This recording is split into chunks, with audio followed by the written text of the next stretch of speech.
Welcome to the Business Legends Podcast, where we interview business leaders and entrepreneurs so that you can learn from their success, become inspired, and meet the people that make change happen. I'm the host of the show, Reese Arlen, and I'm with super entrepreneur himself that does all of the things, Greg Lafferty. Thank you so much. Did I pronounce your name right, by the way? Yeah, Lafferty. Nailed it. But First just try. call me for dinner. Don't worry about what you call me by name. I love it. We also have a special guest in the background, Miss Christina, who's with Branch Wealth Partners. Yep. She's not on video. You can say hi, but our personal goal that we have just set for ourselves at this exact second is that we have to get some giggles in the background to we can do that. We can try. Yeah, we can try. Yeah. So she's not a giggle box. She's all business. But, okay. All right. We can get it done. We're gonna have to work. We already got it. That's good. See, look, high five. Nailed it. High five. First try. Okay. So tell the people you have multiple businesses. So let's dig into each of them. So the first one I'll start with is Branch Wealth Partners, which is what I originally met you with. So tell the folks what that is and how you got started with that business. Yeah, sure. So Branch Wealth Partners is our newest 28-year-old business, and so I actually started that. There was a knock on my door on a Sunday night by the local drug dealer, and who really wanted to come and talk to me about something very, very important when I lived in low-income housing and when I was real young and crazy. And so and that started an adventure for me of buying my own real estate, so I didn't have to live in low-income housing, and and get a knock on the door on a Sunday night. I know. So just follow me. Keep on the train. I'm with you. Train. Yeah. So 28 years ago, that knock on the door happened in April, right? And now we're here in almost June. 28 years later, and that started me on an adventure of investing in real estate. So, so after 28 years of buying, selling, rehabbing, renting, owning my own portfolio, commercial, single family, multifamily, all those things. I decided, you know what, it's at my age now, it's time to kind of give back, and it's also time to offer that knowledge and those services out to the marketplace. So we launched Branch Wealth Partners to be a source of inspiration to others, and to be to offer up education and asset management services and consulting for people who want to grow their personal wealth through real estate investing. And so not only do we handle the tenants and toilets and termites and all the T's, but we also handle the individual who says, hey, look, this is a focal point for us. We really want to grow our net worth in real estate, but I don't know how. Okay. And so my goal is to develop a group of mentees and to coach them and guide them and help them through that process and to replicate myself. Okay. So it's kind of my give back mode. At some point. So, but that's just one of our businesses. But that's next business. What's the next business? So the general parent company is the New Life family of companies, and New Life Developers has been around about 10 years. And that's primarily at its core, it's a single family spec builder. And this had nothing to do with the drug dealer this time. Absolutely nothing to do with the drug dealer. And so although we do go into some infill lots, which so we do get run across some of those people, and that's fine. We love them; they're great people, and they're just trying to work. They're in sales like most of us, and so it's fine. Yeah. And But no, we build spec homes in infill lots and small subdivisions in Cabarrus and Southern Rowan counties. Okay. We also own a plumbing organization, Plumber Today. Contact myplumbertoday.com. Myplumbertoday.com. And so we roll every day to residential and commercial service business. And how old is that business? And that business is relatively new. That's about a 2-year-old company. Okay. And we acquired that business from another organization, and so they do all our new construction work. They do remodel work. They do all our service work as well. And then we have our waste receptacle cleaning business, canvenient.com. Another selfless plug. But plug away, man. Plug away. Yeah, it's all good. So I'm in sales. So we roll. Don't say. Yeah. We roll to residential homes and commercial business cleaning, roll out garbage cans and dumpsters all over the Charlotte MSA every day. So that's a lot of fun. And did I forget any? I think I got most of them. So nailed it. I promised my business partner that I would not start any new businesses in 2024. Okay. So I'm Do you plan on keeping that? Or? I'm pretty good at that promise. I've only acquired one, and we're about to merge another one. So we're pretty good. Okay. I think we're good. So my business partner, so his his wife is our accountant, so we cannot beat the family rate. I'll put it that way. But she. But watch that embezzlement. Right. Well, that's another problem. But we so she has made us not Christian, which is my business partner. She has made us promise her that we won't start any new businesses this year. See, that's a tough one to keep. And Christian does not plan on keeping that promise. I'll put it that way. So I'm like I'm not getting in the middle of you two. No. Like, this is not it. I was the best man at their wedding, so it's all good. But that sounds like a couch problem. They're going to sit on opposite ends of the couch. They break that promise. Right. So it's all good. Okay, so duration of time. Branch Wealth Partners, 28 years. The second business, the spec home, is called New Life Developers. New Life Developers. And that's about 10 years old. 10 years, okay. And then Plumber Today. Plumber Today is about 2 years old. And then Convenience about a year old. A year old. Okay, so that's the newest. Yeah. So very good. So the one I think that's probably the most interesting acquisition or start or whatever to me is Plumber Today, because you had this company, you guys are building spec homes and things like this, and then you see this opportunity available because you say, hey, it's pretty tough to get a plumber. Plumbers are going crazy right now. They're in high demand. They're making more money than they ever have because, once again, there's less plumbers and more plumbing needs than there ever has been before. So you end up with this opportunity at your hands. What was your decision-making process like for this company? And you acquired, right? So we acquired the assets out of another organization, and but they were actually doing the staff of that organization was doing our plumbing work for our new construction. So I knew the team, and that was very helpful. Sure. But it was a major lift if you think about from an organizational structure standpoint, building and selling homes, you don't transact with normal homeowners, right? You do everything to attorneys. You don't roll trucks every day. It's a different model of business. So it was a big lift to go from that business to stepping up to now we're taking calls, dispatching, collecting credit card payments. All those things that you have to do. But we really felt that a service business, especially a home service business, would be very important to us in our core because, yes, we do build spec homes, but we also have a portfolio of properties that we manage who require two people, HVAC guys and plumbers. Sure. Right? That's the two things that always tenants required. Need all the time. Yep. And so that was a nice add. But I kind of have a personal mission to mentor young people. Okay.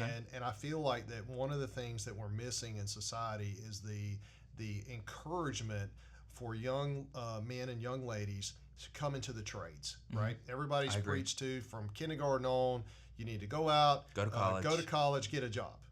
Okay, well, that's great. That works out great for us because most of all those people die broke. So, so that's, you have to look at clues, right? Where success or failure leaves clues. And so we've been doing this now for about a generation of really encouraging people to go to college and get a job, and we're still retiring people at 65 with about $150,000 in savings, and they're broke. Yeah. So I'm not sure that's really the way to go. Or they come out with $200,000 in debt, college debt, and they make $40,000 a year. Like, what's the return on that? Yeah. Right? What's the return on investment? So, right. And frankly, our society needs people that'll come and fix our stuff, right? They need that kind of stuff. We need mechanics, we need plumbers, we need HVAC techs, we need all those kind of things. And so owning a plumbing organization is a wonderful way for us to take young people and ride into their lives, speak into their lives, and help them grow up in that trade. Sure. And help them enjoy that. And we want to do it in a kind way, right? There's plenty of people that'll say, well, come in, sit in my truck for 3 years, and I'll cuss at you every day, and I won't teach you anything, and good luck. But we believe in mentorship, and we believe in taking people and encouraging them and helping them grow. Yeah. And so, we're developing internally a whole apprenticeship program that our goal is to take people straight out of high school and go from zero to hero in just a few years, and then put extra layers on top of that, like how to manage your money and how to be a good leader in the home and all those other things. 401k, right? 401k, basic budgeting. Give them access to Dave Ramsey training. All those kind of things that they need as their salary grows. Their education should grow with them. Sure. Right. And build a great culture around supporting each other and encouraging each other. So that's a big thing for us. Yeah, that's incredible. Did this? You've had the plumbing company now for 2 years. Did a lot of that? Was a lot of that encouraging nature or whatever the your call, your reasoning for doing this stuff? You know, do you think that came from within, or do you think that was just a subdivision of Branch Wealth Partners? You see what I'm saying? I think it all rolls together. So sure. I'm a member of an organization called C12. C12 is a Christian business leader forum, and they're my board of directors, and they treat everything as business as a ministry. So they're your board of directors. They're how does that work exactly? So basically, that's how I treat them. So I see. And so we get together every month, and we facilitate interaction with each other. We cast out problems to the group, and they help solve them. We get to lean on everybody else's experience. Everybody's from different industries, right? Technology, manufacturing, whatever. And it's just a wonderful opportunity to get that insight. Some organizations are a lot larger than mine, some are smaller than mine, so they deal with different problems, right, and different issues. So you can they've probably cracked the nut before you, right? So you just say, hey man, I've got a problem, how do you solve this? And they, so it's a great opportunity to do that and get insight into that intellect, right? And so we treat everybody like that. Are you a part of any other organizations like that, or C12 is kind of like your main? C12 is my main one. Okay. There are other business leader groups out there, but C12 is my main focus. Yeah, and it seems like it's been a very very fruitful venture very for fruitful, you. very very positive organization, and we run all the New Life companies like that. So it's part of the global culture. This is what we do. Now, of course, we work hard. You know, we expect accountability and we expect performance. I mean, there is no whooshy-gooshy in here, right? We're all about making money, right? You have to be economically profitable to make any impact. Sure. And so we're on a mission, especially in 2024. We have a mission statement out there that says put the right people in place, put the right processes in place to yield the right growth, to yield more impact. Yeah. And so you can't be impactful in the community, impactful to your employees if your business stinks. You just can't do that. I think there's so many people out there that have very good intentions that miss out on that, because a lot of people will have a great venture or an idea and they want to go 501c3 with it. They want to go nonprofit with it. And I know a gentleman, I will not say his name, but he works with a 501c3. Okay, you just whisper. I'll tell you later. But he works with a 501c3, and he says, if I wanted to achieve the same things that we have achieved, it's a great organization. If I wanted to achieve the same things that we have achieved, there's no way I'd go nonprofit, because there's so much red tape to get through board of directors, absolutely. So much red tape, not to mention just the profitability matrix of it, because if you're bringing in money, you have to do something with it, because you can't keep it, and so you're living, it's an entire business that's not economically viable, in the sense that that money has to be used somewhere. It has to be consumed. And so it's very much a paycheck to paycheck type of a business. He's like, we had a great 2021 where we were, doing programs and all sorts of things. Then we have to cancel the program because we can't move on. So anyway, you said a very powerful thing there, which is that you have to be economically successful in order to have a viability, or to make a stake and to make an impact. Right, to make an impact. And we want to be a long-term, ongoing concern, right? Not a short-term flame-out. So so it has to be good fundamentals, right? And I'm a capitalist at my core. So I feel like the capitalistic markets will either and an American. Look at the pen. That's right. Go America. And so I'm unabashedly an American. So unashamed of that. And that's why I live here. Otherwise, I'd live somewhere else. If I didn't like it, you could pick up and move, and it's fine. That's you can get a passport and you can go somewhere. So, but no, I live in America and I love that. So, we're coming up shortly on June 6th, and June 6th is D-Day for all those who don't study history. And my grandfather was on Normandy, so and fought over the all of Europe during World War II. So that's the heritage. The third generation of the Concordians, if you will. That's correct. We're about 5 generations deep in Concord, and we fought in every major conflict since the Revolution. So so we that's how we roll. And unabashedly American. You are American. You bleed red, white, and blue, not just red. That's awesome, correct. man. That's cool. But I think the capitalistic markets either reward or don't. Good business models. Sure. And so in order to make an impact, you have to have a good business model. Yeah. No. Absolutely. Yeah. So not to switch gears too much on you here. No, go ahead. Push the clutch. Let's change gears. Let's go. So convenient. Yes. What the heck is that all about? Where did that come from? Cool little business. That one I'm in a few partners with. And, I'm so confused about it. Like I don't understand how. Man, you ever walked out to your garbage can, lifted the lid, put your head down in that bad boy? It's terrible. Right? I'll take a hard pass on that. Okay, but just try. But you're right. Try, and then call me. Then I'll call you, and then I'll call you. Convenient.com. Convenient.com. So, sorry. No, I keep plugging. But it's okay. But no, there's a need out there. Obviously. There's a need out there. There's a need out there for restaurants. There's a need out there for other businesses too that have dumpsters that just stink. You ever walk past the dumpster in a parking lot? You're like, oh, this is horrible. It's the worst thing ever. And so there are thousands and thousands and thousands of rollout cans in each county, not just in across the Charlotte MSA. Yeah. Right. And so there's a need to keep those things clean too. And most people really don't want to come and clean their own stuff, right? Just like you don't want to mow your own grass. There's other things you don't want to do. And so we have a subscription service where we just roll out to your house and we'll take your can, and we have a nice sophisticated truck, picks it up, cleans the inside, cleans the outside, hits it with about 210 degree water. Oh, wow. And basically steam cleans that bad boy and deodorizes it, freshens it, and throws it, and we roll it back to your house. It's amazing. I mean, that sounds pretty cool. Yeah, you ought to check it out. We got some cool before I am and after check it pics. out because my can stinks. Stank. That's what STANK. Yeah. Stank. Hashtag stop the stink. By the way, stop the stink. It should be stop the stank. Stop the stank. The stank. Yeah, that's the way we people from real North Carolina. That's right, real North Carolina. Yes. You would love my mom, by the way. Not like that, but she's she might be my age. She's 60 maybe 62, but she's possible. I mean, y'all from the same neck of the woods, but she is from Kannapolis, born and raised. Okay. And so she's probably an Ale Brown Wonder girl. She was an Ale Brown Wonder girl. Yeah, I'm a Spider guy. We won't hold that against her. Okay. Go ahead. All right. But she is incapable of saying stink.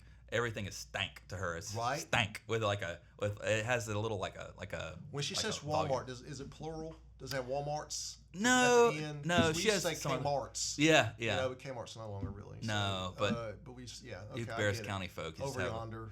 Oh, that's for sure. Yeah, but it's all good. Same neck of the woods. So we're not 5 generations back, but we're probably 3 or 4. So that's we got awesome. we got some stuff. Newcomers. Thank you. Newcomers. Only 100 years. So. Where did the business plan from Convenient come from? So that was an idea brought to me by a business partner of mine, and he said, "Hey, I was laying in bed one night. I was thinking about this, and he actually could smell his can from his bedroom upstairs. His bedroom. No, it's actually a different idea, and but when we did a market survey of this other idea, we were kind of walking through the neighborhoods, just talking to real folks, saying, "Hey, would you like this kind of service?" They said, "No, but if you could clean my can, that'd be fantastic." We're like, "Oh, why not?" Right? And so that's when we did some homework and found out there were other people out there in the world doing this. And was this the truck that comes out and cleans the cans and all this stuff? I presume that the same truck can clean like a giant dumpster versus a can. So on the dumpsters we kind of do an exterior clean. They do make big trucks that'll lift up the whole dumpster, but it's hard to time those trash pickups, right? For dumpsters, restaurants throw their trash in almost 24/7. Right.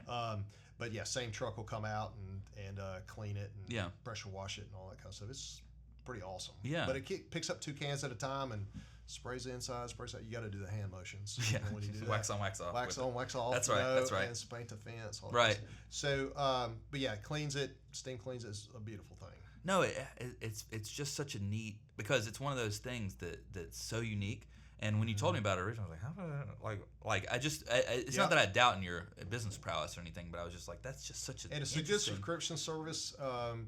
We just take care of it. You don't have to think about it. And we have an organization here doing it. We have one in Charleston, South Carolina, doing it too. Yeah. Do you have an expansion vision for the business? Yeah, I think everybody needs it. Yeah. Well, that's the expansion. Everybody has trash. Everybody has trash. Everybody has a garbage can. So so over the next few years, you'll be seeing some acquisitions and some organic growth happening there.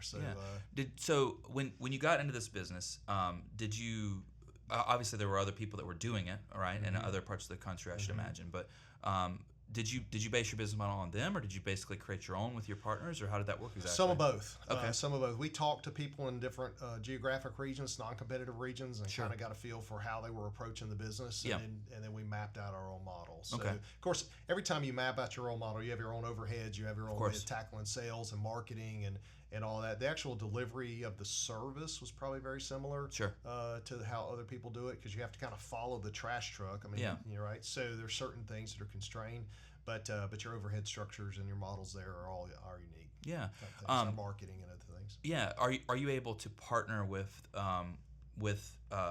waste management services and things like that? Well, not yet, but that's our goal. Our goal is at some point is to be able to plug into their systems a little bit so we can better monitor their pickups and all that and better service our customers. So that's really our hope. That would be a gold slide for you. Yeah. I mean, that would just be, because I think our efficiency would go way up if for we sure. do that, right? Yeah. Well, yeah, and like you said, if they're right? just follow right down the line, right? Yeah. Or give them a 2-hour head start and just come in right behind them. Sure. So, but that's been a fun little business. We like it. Yeah, you seem to be very excited. Well, maybe because it's the newest, but that one seems to be very exciting to you because it's so unique and it's such like a. Yeah, it has a great model to expand. I mean, it's got some really good legs on it. Yeah, it's really cool. So you are a true entrepreneur because you're still passionate about finding a new business and a new business opportunity. I wake up every day excited about coming in and doing something. Really? Right. So getting into trouble somewhere. Christina will tell you. Like I wake up every day jazzed up. Yeah. And and you have to. My granddad used to say, "Son, you got to have a reason to put your pants on in the morning." And we do, right? That's a Concord saying for right? sure. For sure. So and he probably put a little different slang on it. Like, You got to have a reason to put your pants on. Yeah. And he was an entrepreneur.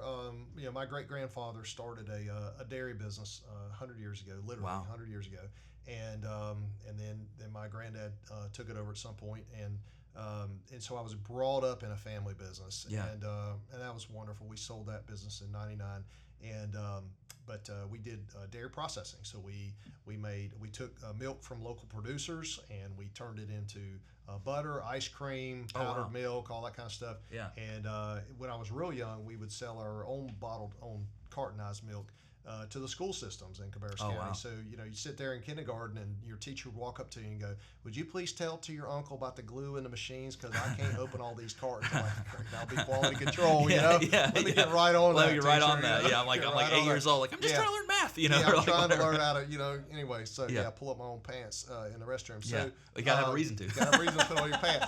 And so, That's it. So we did that for a long time, and that was a lot of fun. So my early starts in working were in the plant, right? And hanging out with my granddad and listening to him talk to customers and watching him deal with his employees and take care of their needs and all that kind of stuff. So so it's a lot of fun. So I get jazzed up every day to think about about business, to relationships, building partnerships, all that kind of stuff. I love that. Yeah, no, it's something I've often thought, and I've asked a lot of people on this show, but I don't know if entrepreneurship is something that's learned or if it's something that's nature. Like I don't know if it's something that's genetic or if it's something that I don't know. I think it's almost like a virus. I think you got to catch it.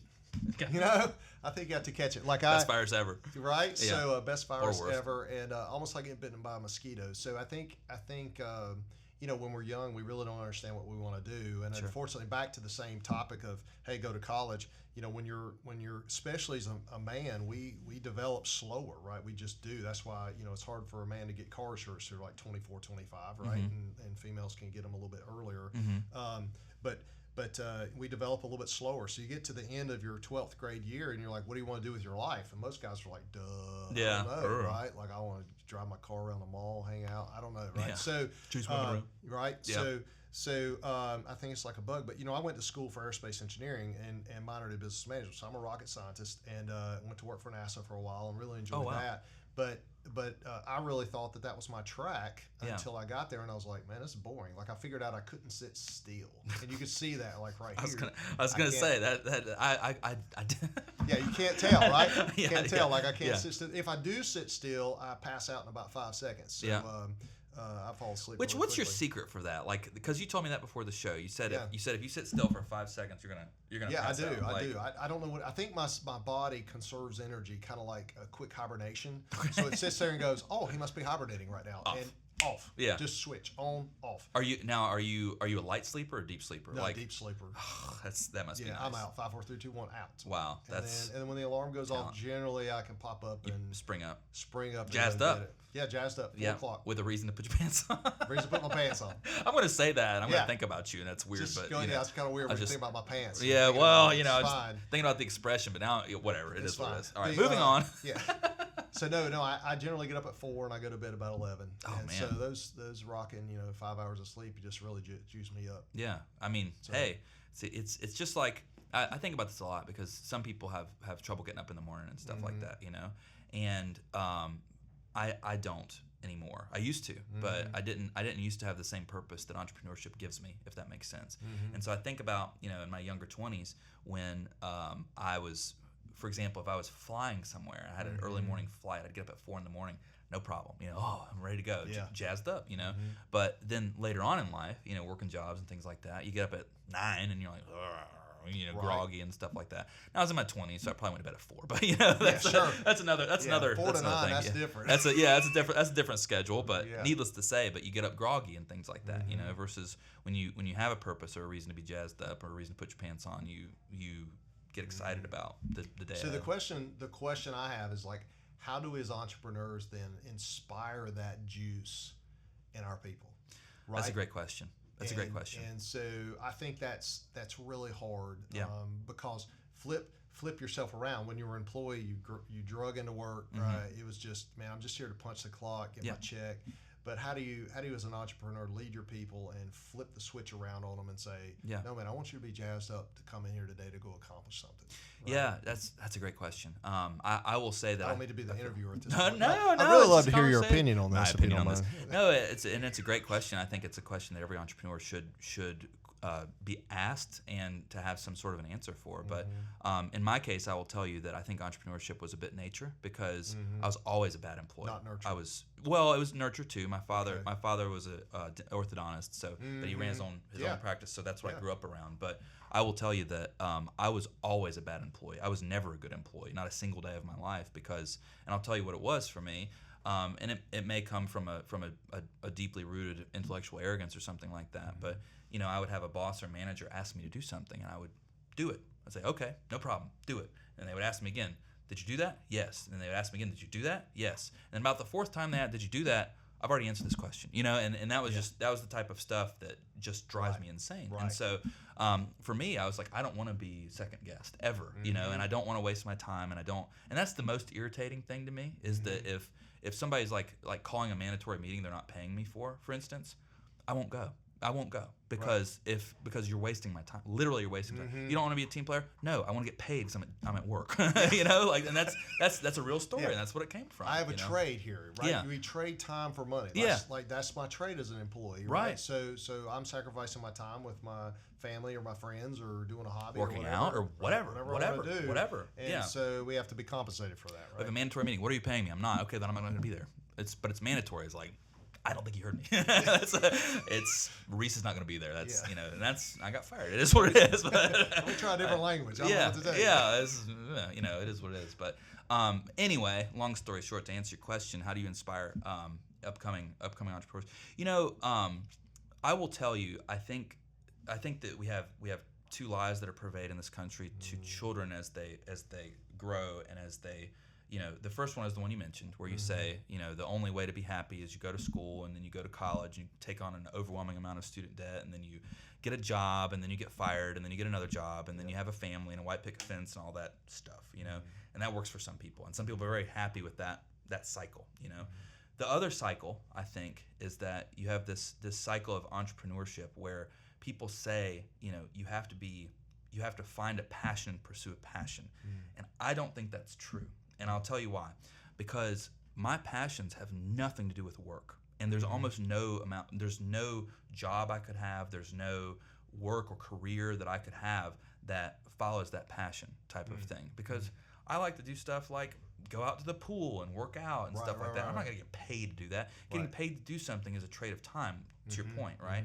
And so what I have found is that you find passion within the types of things that you do. So for example, I like managing people. I like inspiring people. I like managing clients. I like the type of work where I present win-win scenarios. So, for instance, if we're doing marketing together, I do marketing work for you. You have a great return on it. We both win. You just have to put up with my personality, and that's that's a whole nother story. But so that's the other lie, is that I don't think you have to pursue passion. I think you have to find passion with whatever you're in. Fair. And I don't know how to present that to people that are not entrepreneurial. Right. You know. That's right. So I don't know. I don't know what the answer is. I think you're on the right track with the plumbing company though. I think that when you're able to mentor people shoulder to shoulder with them and not cuss at them for handing you the wrong wrench or whatever type of thing. I think that people can grow and at least find out if they like the nature of work. That's enough right. To what they like to do. Right. And I don't think that let's not let any critics come on there and behind the curtain of the internet and blast us for blasting college education. Because I think that education is extremely important. It's just not necessarily within the four walls of a college institution, right? University institution. I think that personal growth and personal education is extremely important, and everybody should invest in that, right? Sure.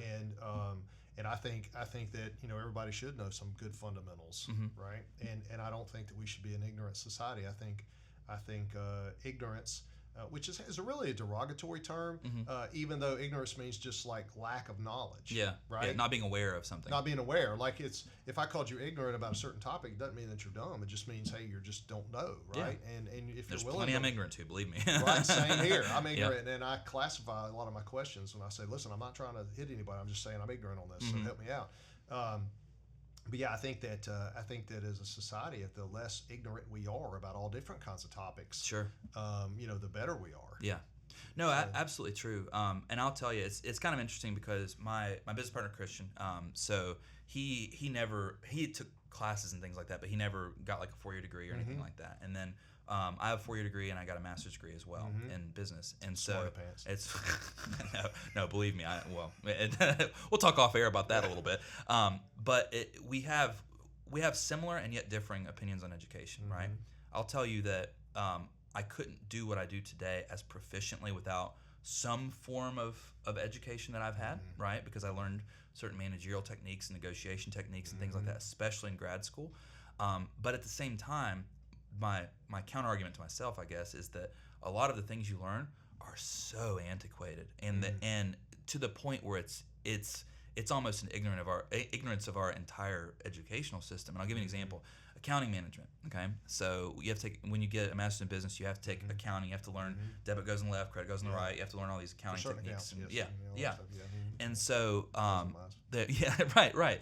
And so you have to, for example, you have to learn how to calculate a balance sheet on this. Okay, you have to learn the fundamental behind doing that. Here's the problem: accountants started using QuickBooks in 1999. We haven't done it by hand in 25 years, literally. And you're making us do this on hand.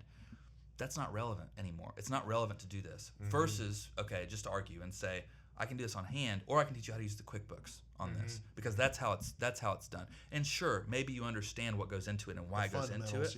But okay, so imagine that this is an accounting platform, for instance, right? So let's imagine that my experience in school is doing it by hand, and then I get to the workforce, and then it's like, oh, I have to use this program that's 1 billion times better and 100 times faster and has no miscalculations whatsoever, right? And I didn't learn that in school because the schooling system has failed to adapt to the common times. That's right. And we know technology and ideas accelerate every year, right? Oh, so sure. It's not a linear curve; it's an accelerating curve. What's that, Moore's law, or whatever? And things get faster and faster and faster, right? So by the time you get through, your professors get through their schooling, and then they go out and they teach, and by the time you experience their knowledge, what is that like, right? And it's like you're getting a third hand, You're in reality in a linear model, you're probably back in the 1800s, right? So we're accelerating faster and faster, and I think that having the ability to add value to your first job is extremely important. Sure. And so I encourage all my mentees, look, if you're going to go to college, take an internship, do co-op, do all those kind of things. So when you come out of college, you have real experience. You have real world experience. You've been exposed. You've learned how to create mentors in the world.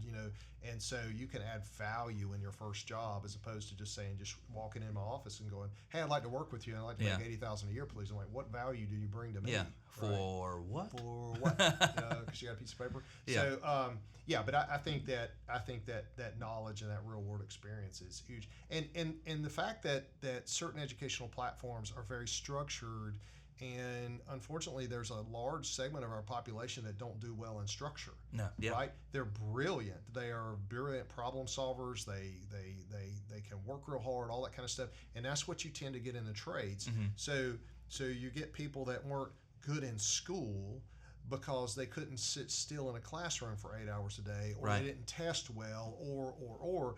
But what you get is some brilliant people. Right, they're great at problem solving. They can 3D visualize things. You get into a plumbing environment and they can look at a ceiling and go, okay, well, let's see if I can drop that from here and here. I run across there. Yeah, I need this much pipe and I need these fittings, and they can visualize the whole project in their head. Yep. But yet, if you send them down into a institutional of higher learning, they would fail. Yeah. Right? Yeah. And it's not conducive to their way of learning. Their way of learning and their way of performing, but they're brilliant people. And so I think there needs to be a real path out there. And entrepreneurship is one of them. Yeah. Right? And they can get out there. Because they make their own path at that point. Make their own path. My sons included.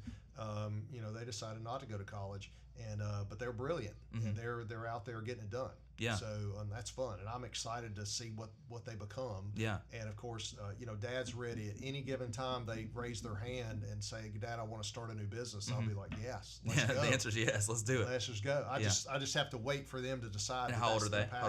20 and 22. Okay. Gotcha. Do you think that they would go into business together, or do you think they would do something? No. Okay. No. That was a very fast answer. Yeah, so it'd be like they might as well start like a mortician business. Oh, okay. One would be the server and one would be the client. I see. Yeah. Okay. So gotcha. Well, sometimes siblings get along like that. I suppose. It's okay. It doesn't mean they don't love each other. It's just they just hate each other. It's fine. Yes. That's all it is. That's all it is. It's fine, but they're brilliant, and they're going to do great. They're going to be very, very successful in whatever they do. Yeah. That's a plug for you boys. There you go. There they are. Yeah, Dad's encouragement. Yeah.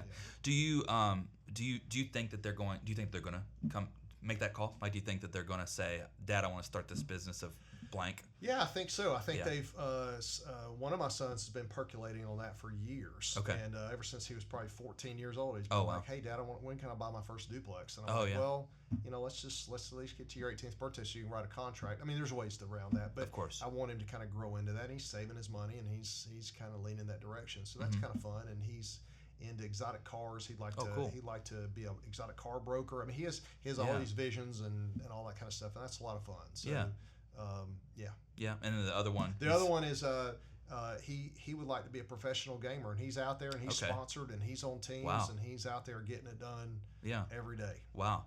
That's so I can't do you do have two wildly different sons. I can tell just by wildly different 5 minutes of conversation here about wildly it. Different. Yeah. And so both brilliant and but both on their own path. Yeah. That's why they can never work together. No, yeah, right? I mean that makes sense. But you might be surprised though, because sometimes, I'm not saying this is the case of your sons, and certainly different personalities work well. Yeah. Sometimes it's required, Yeah. And I attribute a lot of the success we've had in our businesses now, but to the difference between Christian and myself, because we're both. It's funny because I always tell people that if you speak to Christian or myself, and everybody always says that we sound the same on the phone, which is just weird to me because our voices are way different. But I think it's we spend so much time together, the way that we speak and everything. Yeah. Exactly. And so people will be told, "Hey, Christian, this is not Christian. No, Christian, no. This is it happens all the time. But Christian and I are either exactly the same on exactly the same page on things, or exactly opposite. And there's no in between. There's no gray area whatsoever. Right. It's black, white, plus, minus. Thumbs up, thumbs down. I mean, one of my business partners is the same way, and she and I have been partners and friends for a long time. And she's my anchor. I'm the out there visionary, right? And this is the one I promised I would not start another business. But so and she is like, "Yeah, Greg, but if you do that, A, B, and C will happen." Right. Like she can see the tea leaves a little bit better than I can, a lot better than I can. Sure. And so then it helps me mitigate risk. Yeah. Right? Yeah. She's my big risk mitigator. And, I know we talked before the show, but there's that, in the EOS world, there's that visionary integrator kind of role. And I'm more of the visionary, although I can execute. Very good executor. But she's the better integrator executor. Yeah. Right? Yeah. And it takes both. And I think it's interesting because I feel like most entrepreneurs do it themselves. Most of them don't find a business partner. Maybe it's a trust issue. Maybe it's a split revenue issue. Maybe it's I don't know. But I can tell you, I've done it myself, and I've done it with Christian, you know, and it's way easier when you have a business partner. Now we trust one another, and that's a big thing. But you know, I mean, we share bank accounts together, literally. But you know, it's one of those things. Teamwork makes the dream work. I mean, like, you know, teamwork and partnerships are really how a business grows, right? Because you know, if you read Gerber's book, The E-Myth, right? You know, you sit there and go, dude, how do I elevate myself from a technician to a manager or entrepreneur? And you just by the structure of his thesis, you can't do that by yourself. Right. You can't. Right. The whole thesis is that it's impossible to do it yourself. That's why you have to put processes and systems in place to move from the technician to the manager, the entrepreneur. Yeah. And so yes, you're correct. Someone you trust. Someone that you could share money with and not have a problem, someone that you can have very open and honest conversations and go, hey man, you know, you're doing something wrong here. Right. Usually I'm the receiver of that. And it's okay. You don't say. Yeah, I know, right? And it's okay, but yeah, I think teamwork truly does make the dream work. Yeah. And that goes across the whole organization. For sure. I think, you know, maybe there's other options too. I mean, I know a gentleman. He has sought out mentorship through different folks. He now has a board of directors and things like that, and so that was his method of entrepreneurship. He didn't need a partner necessarily, but he takes his mentorship very seriously. I mean, it's they're not just like casually, hey, what are you doing? It's like they sit down and they talk about it. So maybe that's another option for it. But but I think that's an addition too. I think in the day to day, you need somebody struggling with you in the trench. Yeah. Right? Yeah. Fighting in the trench with you. Yeah. But I definitely believe that you need mentors. It's like all the levels. You know, you need mentors, you need someone as your peers, and then you need mentees. Sure. I think if you're not mentoring someone else, you're violating a rule. Yeah. Right? And so to reach down and pass it along. And so and then your peers, you know, it's been said that, you know, tell me your 5 closest friends, I'll tell you who you're going to be, whatever. Your network's your net worth, all those kind of cliches. But your peers are extremely important because they're the ones who call BS on your stuff, right? For sure. And, you know, hopefully they're not going to enjoy the same Kool-Aid you're drinking. Yeah. But your mentors, and as you get older, you're much younger than I, but as you get older, unfortunately, your mentors pass away, and that's, I'm going to get choked up. But that's a big struggle. Is to as you get older, is to find someone more experienced, right? A little grayer, right? You know, kind of thing. Whereas you're the gray guy, you know, it's like, well, who do I look to next? But and it doesn't necessarily mean age; it just means experience level, right? Sure. So I'm looking now at folks that might even be younger, but have more time in their saddle for what particular, you know, thing I'm trying to solve. Yeah. Right. Well, and the other thing too, though, is that I mean, I think you found it with additional business ventures too, because I'm sure that before plumbingnow.com, plumbingtoday.com. Sorry, plumbingtoday.com. myplumbertoday.com. Say it as many times as possible. That's right. myplumbertoday.com. But before that, I mean, you probably had some fundamental understanding of plumbing and what it took to, you know. Because I was a technician in rental property for a long time. Sure. So, you know, ask me how many plumbing, water heater changes and faucet fixtures and other things like that I've swapped out.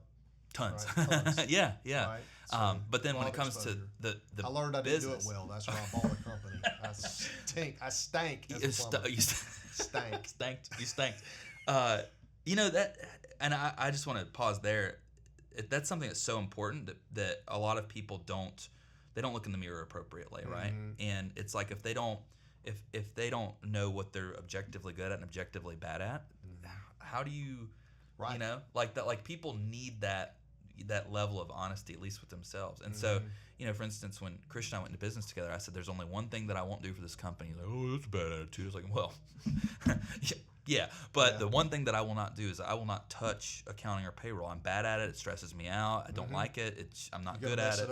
I'm going to mess it up. It's going to cause way more stress than whatever." He's like, "Oh, why did you say it like that?" I was like, "Well, you didn't let me finish." And so we fought a little bit, and that's just how I love the accent. That's really good. He's an idiot. So I talk in accents too. Yeah. You got to. You got to. You got to be careful. Well, yeah, that's true too. But you know, he's grumpy. You know, it is what it is. But All right, man. I'm not good at networking. I stink at networking. I'm an engineer. Really? Yeah.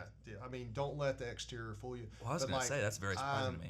I'm much better one-on-one than in a big group, like walk across the room. Networking group type thing, yeah. Yeah. So, Christina over here, she is amazing at it. And so, as an investor our official friend finder with Branch Wealth Partners, yeah. And, my investor relations person at Branch Wealth Partner, and she is amazing at connecting the dots and making sure that people know other people. And she loves it. That's her passion. So she loves to be in a meeting and an idea pop up. She goes, oh, you need to talk to so-and-so. I know them through them and them and them, and she remembers everybody's name. Yeah. Me, I just kind of drift off and they go, no, what's so Christian, thanks for enjoying its time with me. Sorry, no, just kidding. So, if you met him, that'd be so much funnier too. Yeah. So, but we yeah, sound the same. it's evidently. But yeah, so I'm terrible at it, but it's recognizing. That's really surprising to me because I feel like you would do very good in that type of environment. No, so it's hard for me. I'm a thespian growing up, so I'm an actor, and so it's hard for me to get in that role sometimes when I go into a meeting. Interesting. Like public speaking, I'm great at. Okay. Closing a deal in a boardroom, I'm great at. Yeah. But if you take me to a chamber of commerce meeting, I'm just going to enjoy the snacks. Maybe I'll find one or two people that I really just enjoy talking to. But I'll spend 15 minutes talking to one person. And I'll learn all their life story, and I'm really good with that. She'll spend 2 minutes and talk to 50 people each, right? Yeah. And so it's just a different model. Yeah. I'm more of like I only have a handful of friends. Yeah. Right. I'm very close with them. Yeah. And so I'm very tight. So that's me. I'm like an inch wide and a mile deep. Yeah. As opposed to the other way around. Gotcha. And so, but yeah. So it's. But you know that, I know that. I recognize that. Sure. And where is my time best spent? What is my value add back to the organization? Just like what is each employee's value add back to the organization. Right. And so if I could add value in accounting, I would, but I don't. Right. I can, there are other people a lot better, to your point, at accounting that focus on it and add much more value. Sure.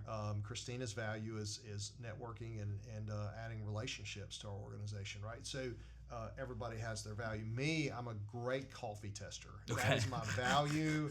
When you have plumbers, that they needs show to be up our at official 7:30 job. in the morning. Official coffee taster. Right. I'm a coffee tester. I come in there and make sure the coffee's great. Yeah. And everybody's good to go. Yeah. So that's my value add. Yeah. Hey, but know your role. That's exactly right. And I was going to say there's something that's very powerful about knowing that about yourself and your own social skills and social networking functions and capabilities, and that's why you have a great partnership with Christine as well. Great team. So very great good. Well, my friend, we are out of time. I always like to sign off with a fun question. I've been. Oh my goodness. This is where I stall for a minute so I can come up with a fun question. By the way. Should I help you with that? So yeah. Give me some elevator music or something. Music. That's right. I thought all the questions have been fun. Well, thank you first off, but.